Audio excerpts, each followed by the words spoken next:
If Arizona lawmakers fail to take action regarding school funding by the end of the month, public schools could be out millions of dollars. News 4 Tucson's Angelique Lizardi joins us in studio to explain how one service for students could be jeopardized. Angelique.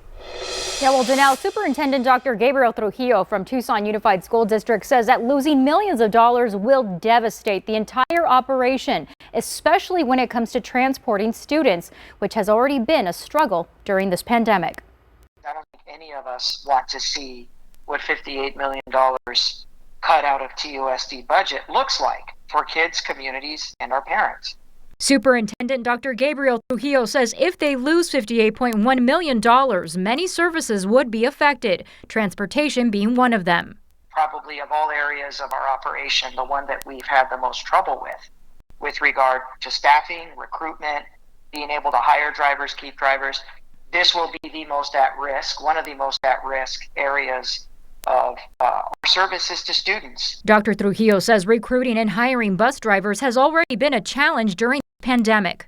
It is going to be incredibly difficult to keep all of the transportation services that we have now.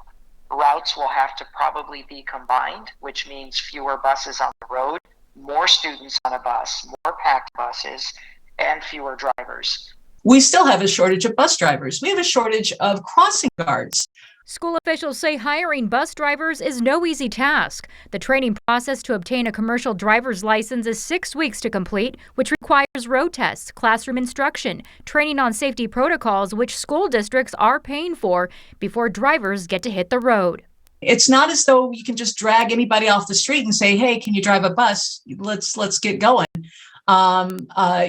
There's a process involved. There's a lot of there's fingerprints involved. These are children that we're talking about. So you can't just put anybody in their place. Now, Superintendent Trujillo says that he hopes to avoid this crisis, but is also encouraging parents to speak up and contact their legislators to let them know that this is unacceptable. Angelique Lizardi, News 4 Tucson.